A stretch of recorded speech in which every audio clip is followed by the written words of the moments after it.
بسم اللہ الرحمن الرحیم۔ آج ہم نور العزا کا اگلا سبق پڑھیں گے۔ وَتَمَایُلُ نَائِمٍ احتمل زوال مقعدتہ۔ وَتَمَایُلُ جھک جانا، اس کا معنی ہے جھک جانا، نائمٍ سونے والے کا، سونے والے کا جھک جانا، احتمل احتمال ہو جس میں زوال مقعدتہ اس کی مقعد کے اٹھ جانے کا، زائل ہو جانے کا، سونے والے کا جھک جانا جس میں اس کی مقعد کے زمین سے اٹھ جانے کا احتمال ہو، اس سے وضو نہیں ٹوٹتا۔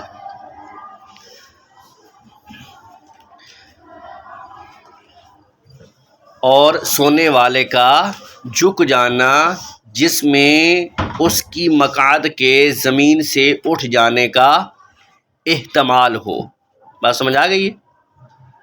بندہ سویا ہوا ہے اور یوں اس نے جو ہے وہ جھومنا شروع کر دیا ہے سوتے ہوئے۔ اب احتمال تو ہے کہ اس کی مقعد اٹھ جائے گی، لیکن ابھی تک اٹھی نہیں ہے، وضو نہیں ٹوٹے گا۔ سمجھ آ گئی؟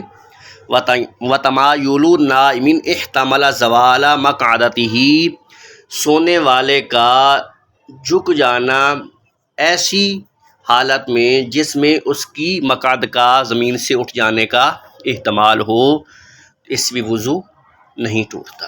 جب تک مقعد زمین سے اٹھے گی نہیں، وضو نہیں ٹوٹے گا۔ اب یہ احتمال ہے، لہذا وضو نہیں ٹوٹے گا۔ وَنَوْمٌ مُتَمَكِّنٌ وَلَوْ مُسْتَنِدًا إِلَىٰ شَيْءٍ لَوْ أُزِيلَ سَقَطَ۔ وَنَوْمٌ مُتَمَكِّنٌ، اور ایسی حالت میں سویا جس میں مقعد زمین پر متمکن ہے، زمین پر جمی ہوئی ہے۔ سمجھ آ گئی؟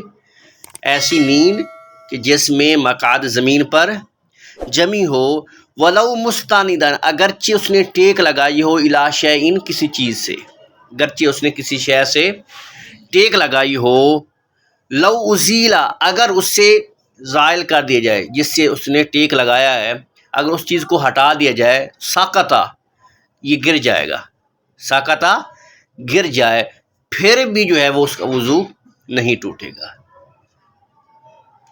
وَنَوْمٌ مُتَمَكِّنٌ، اور ایسی نیند جس میں مقعد زمین پر جمی ہو، وَلَوْ مُسْتَنِدًا، اگرچہ اس نے ٹیک لگائی ہو، إِلَىٰ شَيْءٍ کسی شے سے، لو ازیلا، اگر اسے زائل کر دیا جائے، ہٹا دیا جائے، ساقطہ گر جائے، تو وضو نہیں ٹوٹے گا۔ علی ظاہری فیہما، ان دونوں مسئلوں میں ظاہر روایت یہی ہے، یعنی پہلا مسئلہ اور دوسرا مسئلہ، ان دونوں مسئلوں میں ظاہر روایت یہی ہے، یعنی فتویٰ اسی بات پر ہے۔ سمجھ آ گئی؟ فتویٰ ان دونوں مسئلوں میں اسی بات پہ، علی ظاہری فیہما، ان دونوں میں ظاہر روایت یہی ہے۔ یہ دونوں مسئلے سمجھ میں آ گئے ہیں۔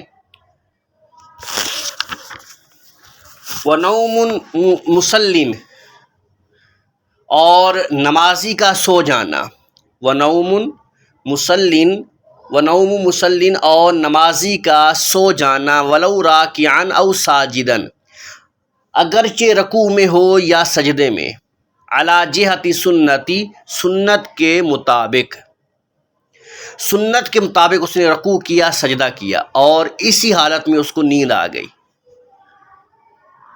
سجدہ سنت کے مطابق ہو، رکوع سنت کے مطابق ہو، پھر نیند آ گئی، تو اس نیند سے بھی وضو نہیں ٹوٹے گا۔ بات سمجھ آ گئی؟ وَنَوْمُ مُصَلٍّ، اور مصلٍ کہتے ہیں نمازی کو، وَنَوْمُ مُصَلٍّ، اور نمازی کا سو جانا، وَلَوْ رَاكِعًا أَوْ سَاجِدًا، اگرچہ رکوع میں ہو یا سجدے میں، عَلَىٰ جِہَةِ سُنَّتِ، سنت کے مطابق، سجدہ ہو یا رکوع ہو، تو پھر سو جائے، پھر اس کا وضو، سمجھ آ گئی؟ وضو نہیں ٹوٹتا۔ سنت کے مطابق اس نے سجدہ کیا یا رکوع کیا، پھر نیند آ گئی، تو پھر اس کا وضو نہیں ٹوٹے گا۔ ہاں اگر سنت کے مطابق اس نے رکوع سجدہ نہیں کیا، یا سجدہ وہ تھا جو غیر مشروع ہے، جیسے سجدہ شکر ہے، سجدہ شکر کو تو شریعت نے نہیں کہا کہ تم کیا کرو، جیسے نماز کے لیے حکم دیا گیا ہے کہ نماز پڑھا کرو، فرض کیا گیا نا نماز، سجدہ تلاوت بھی فرض کیا گیا ہے، لیکن سجدہ شکر تو نہیں نا فرض، بندے کی مرضی ہے کرے یا نہ کرے۔ اب سجدہ شکر ادا کرتے ہوئے نیند آ گئی تو وضو ٹوٹ جائے گا، یا سنت کے مطابق اس نے سجدہ یا رکوع نہیں کیا، اگرچہ نماز میں ہو، یہ سنت کے مطابق نہیں کیا، پھر نیند آ گئی تو پھر بھی وضو ٹوٹ جائے گا۔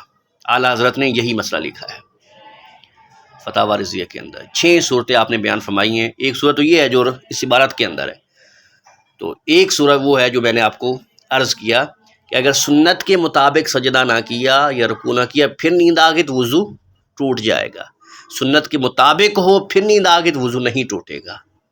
اور دوسرا یہ ہے کہ اگر سجدہ وہ ایسا ہے جو غیر مشروع ہے، یعنی جس کو شریعت نے کرنے کا حکم نہیں دیا، غیر مشروع ہوتا ہے جس کو شریعت نے کرنے کا حکم نہ دیا ہو، سمجھ آ گئی؟ جیسے سجدہ شکر ہے، تو اگر اس میں نیند آ گئی، کیونکہ یہ ایسا سجدہ ہے جس کو شریعت نے کرنے کا حکم نہیں دیا، تو لہٰذا اگر نیند آ گئی تو پھر بھی وضو ٹوٹ جائے گا۔ واللہ الموفق، اللہ تعالیٰ ہی توفیق دینے والا ہے۔ سمجھ آ گئی عبارت کی؟ چلو آج کا سبق مکمل ہوا، کل انشاءاللہ اس سے آگے پڑھیں گے۔